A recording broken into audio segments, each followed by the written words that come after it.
What if a single monkey could unleash a nightmare so deadly that it puts an entire city on the brink of annihilation? A virus born in the shadows of the jungle, hidden by the powerful, now threatens to wipe out 27,000 lives overnight. This isn't just a story, it's a race against time, betrayal, and humanity's survival. Stay with us as we unravel the chilling events of this gripping tale where every second counts, and one man's fight might just change everything. Welcome to the edge of your seat. The tale unfolds in 1967, starting in the lush African jungles where the Motaba virus is on the loose. We witness the arrival of scientists and doctors who are busy analyzing blood samples from those infected. Shortly after, we learn that American military generals have ordered the town's destruction to contain the virus. Fast forward 28 years and we meet Dustin Hoffman, who plays the role of Colonel Sam. He lives with his wife, Dr. Ruby. One day, Sam receives a call from a general detailing a situation classified as Level 4. So what does Level 4 mean? It refers to a highly lethal disease. To gather more information, Sam visits a colonel, where he encounters various officers, including General Billy. Major Salt is assigned to accompany Colonel Sam on their first mission. Upon arriving in the African forest where the outbreak began, they are dismayed to find the situation has deteriorated significantly, with many suffering and dying from severe symptoms. Major Salt, overwhelmed, removes his helmet in distress. They then meet a local who claims the virus isn't airborne, but they dismiss his words and return to Britain with collected samples. In their advanced laboratory, Colonel Sam and his team identify the virus as Motaba, the same one that emerged 28 years earlier. They discover that it spreads rapidly, doubling in number every hour, and that without immediate precautions, a person could lose their life within 24 hours. Interestingly, they find out that this virus is neither transmitted through touch nor through the air. Further investigations show that the virus has infiltrated the monkey population. This virus is artificially created and has been introduced into the monkeys. Meanwhile, scientists continue to transport monkeys from Africa to their home countries for medical research. Sam reports all of this to his superiors. In the following scene, Sam announces that the disease has spread through monkeys and insists that foreign trade of these animals from Africa should be prohibited due to the high risk involved. However, his superiors dismiss his concerns. Next, we meet a man named James Scott, who is smuggling a monkey from Africa to California. During the journey, the monkey unexpectedly sprays water on him. James intends to sell the monkey at an animal shop. When the shopkeeper examines the monkey, it scratches him, causing a bleeding wound. Upon further inspection, the shopkeeper realizes it's a female monkey, which he returns, stating he needs a male instead.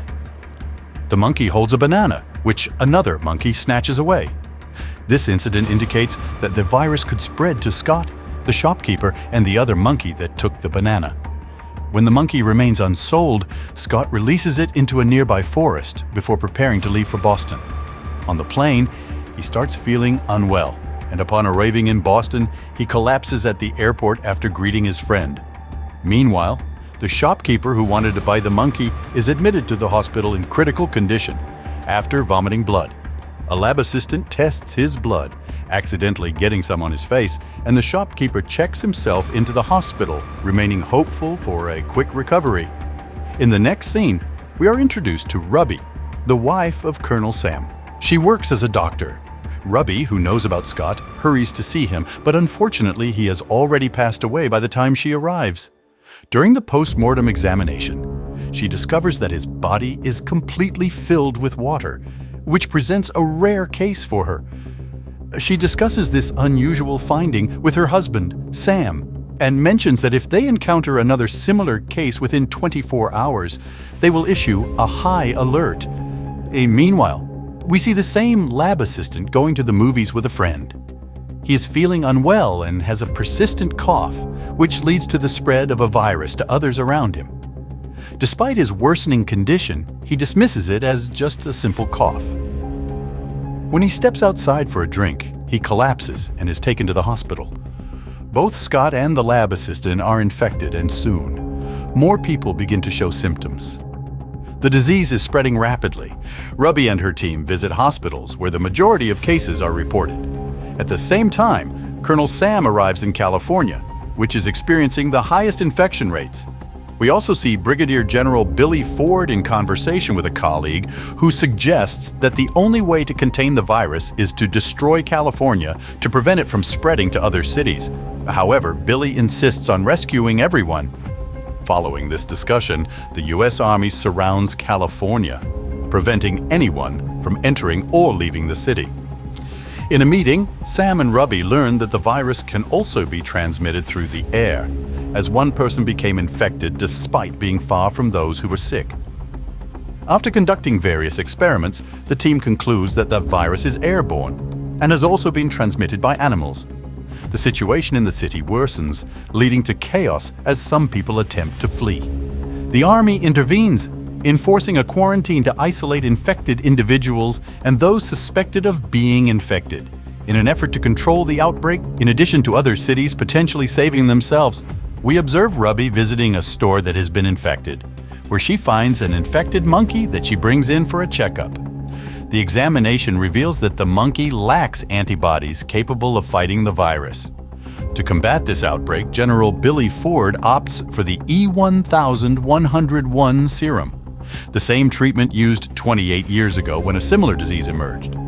However, the serum appears ineffective this time as the virus seems to be more potent than before, leading to patient fatalities.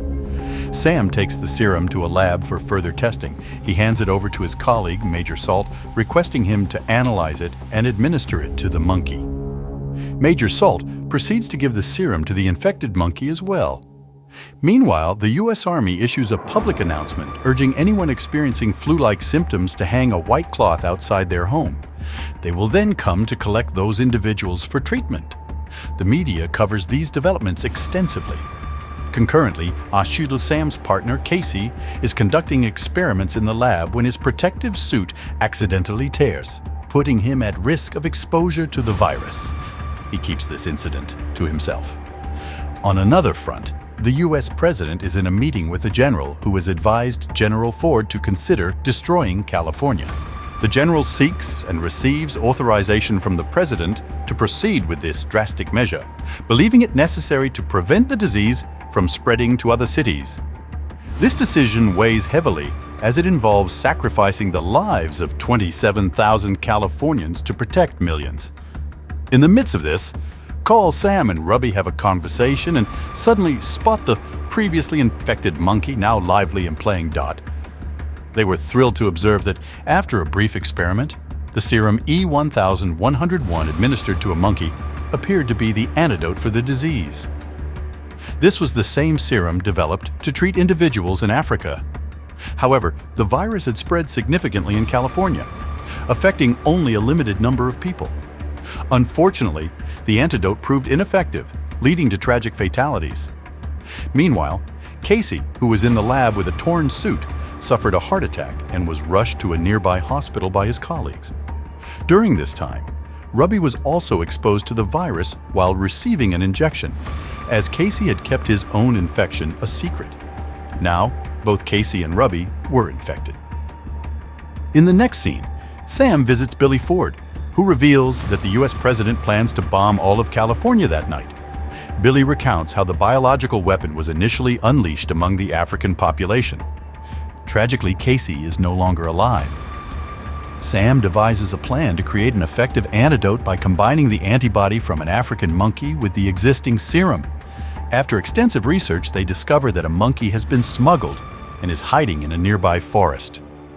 Sam ventures into the forest and, after a challenging search, successfully locates the monkey. Following experimentation, Sam and his team triumph in developing a new antidote. Let me reiterate, they previously had a serum that was ineffective on its own, and there was no antidote available. Now, with both the antidote and serum, they can combine them to create a remedy that is 100% effective against the virus. Sam is now treating his wife, Ruby, with this new medicine since she's also ill.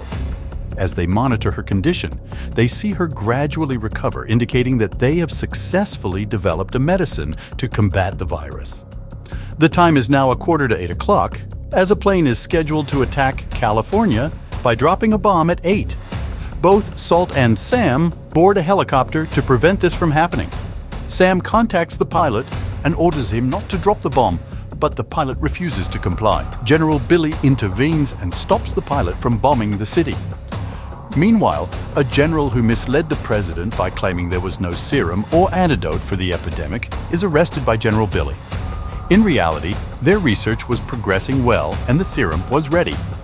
According to regulations, no bomb can be dropped in a city under such circumstances, a fact that General Donald concealed from the president. As a consequence of his false claims, General Donald is imprisoned. The virus medicine is then produced commercially and distributed to the public, leading to the recovery of all infected individuals over time, bringing renewed hope to everyone. The movie concludes here. What are your thoughts on this film? Please like, share, and subscribe, and feel free to check out our other videos.